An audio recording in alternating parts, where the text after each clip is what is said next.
이런 고민해보신 적 있으신가요? 우리 아이가 스마트폰만 보지 말고 책 좀 읽었으면 좋겠는데.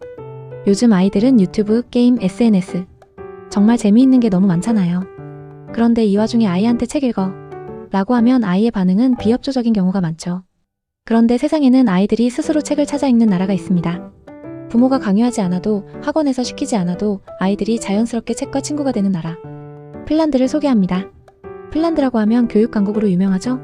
PISA 국제학업 성취도평가에서 항상 상위권을 차지하는 나라. 그런데 핀란드 교육의 비밀이 사교육도 아니고 엄청난 공부 시간도 아니라는 거 아세요? 바로 독서입니다.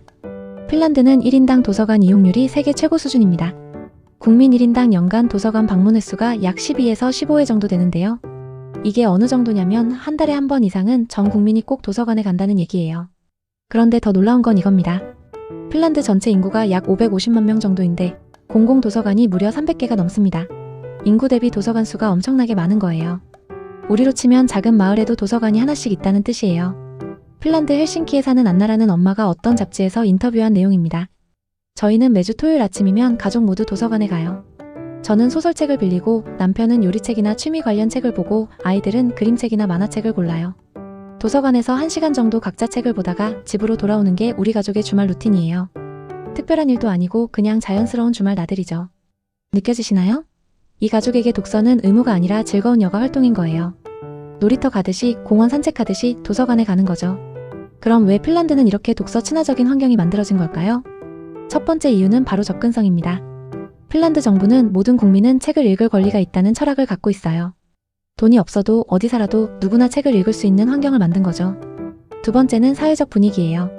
핀란드에서는 책 읽는 사람을 굉장히 멋지게 봐요. 지하철이나 버스에서 책 읽는 사람들이 정말 많고 그게 전혀 이상하지 않아요. 오히려 자연스러운 풍경이죠. 아이들도 이런 모습을 보면서 자라니까 아, 어른들도 책을 읽는구나. 책 읽는 게 멋진 거구나라고 자연스럽게 배우는 거예요. 그리고 세 번째, 이게 정말 중요한데요. 핀란드는 어릴 때부터 책과 친해지는 프로그램이 많아요. 신생아가 태어나면 정부에서 베이비박스라는 걸 선물하는데 그 안에 기저귀, 옷 같은 육아용품과 함께 아기용 그림책이 꼭 들어있어요. 태어나자마자 책을 선물 받는 거죠. 이게 핀란드 독서 문화의 시작입니다. 학교에서는 어떨까요? 저희는 아이들에게 책을 읽으라고 강요하지 않아요. 대신 책이 재미있다는 걸 느끼게 해주죠. 수업 시간에 선생님이 재미있는 책을 소리내서 읽어주기도 하고 아이들이 좋아하는 책을 자유롭게 고를 수 있게 해요. 시험을 위한 독서가 아니라 순수하게 즐기는 독서를 가르치는 거예요. 핀란드 학교에는 조용한 독서 시간이라는 게 있어요. 매일 수업 시작 전 15분 동안 모든 학생이 자기가 좋아하는 책을 읽는 시간이에요. 선생님도 함께 책을 읽어요. 이 시간만큼은 아무도 말하지 않고 그냥 각자 책 속 세계에 빠져드는 거죠. 아이에게 독서는 해야 하는 것이 아니라 하고 싶은 것이 된 거예요. 핀란드 가정에서 부모들은 어떻게 독서 습관을 만들어줄까요? 핀란드 부모들의 공통점은 이거예요. 아이에게 책을 읽으라고 말하기 전에 자신이 먼저 책을 읽는다. 이게 정말 중요해요. 아이들은 부모의 말이 아니라 부모의 행동을 보고 배워요. 부모가 TV만 보고 스마트폰만 하면서 아이한테만 책 읽어 라고 하면 아이가 듣겠어요? 절대 안 듣죠. 핀란드 부모들은 또 이런 것도 해요. 아이와 함께 서점이나 도서관에 가서 네가 읽고 싶은 책을 골라봐라고 해요. 부모가 이 책 읽어라고 정해주는 게 아니라 아이 스스로 선택하게 하는 거죠. 아이가 만화책을 고르면 어때요? 그것도 책이에요. 만화책을 읽다 보면 나중에 자연스럽게 소설책으로 넘어갈 수 있어요. 그런데 우리나라는 환경이 다르잖아? 우리 아이한테 어떻게 적용할 수 있을까? 우리나라의 현실은 다르죠. 입시 경쟁도 치열하고 학원도 다녀야 하고 시간도 부족해요. 그렇지만 핀란드 독서 문화의 핵심 원리는 우리도 충분히 적용할 수 있어요. 우리 현실에 맞게 조금씩 바꿔보는 거예요. 첫 번째, 책을 즐거움의 대상으로 만들어주세요. 우리나라 부모님들이 가장 많이 하시는 실수가 뭐냐면 책을 공부 도구로 만들어버리는 거예요. 이 책 읽고 독후감 써, 밑줄 그으면서 읽어, 중요한 부분 정리해. 이러면 아이는 책을 싫어하게 돼요. 만화책도 좋고 웹툰 단행본도 좋고 가벼운 동화책도 좋아요. 이 책 재미있대. 엄마도 궁금한데 너 읽고 재미있는 부분 있으면 얘기해줄래? 이런 식으로 접근하는 거예요.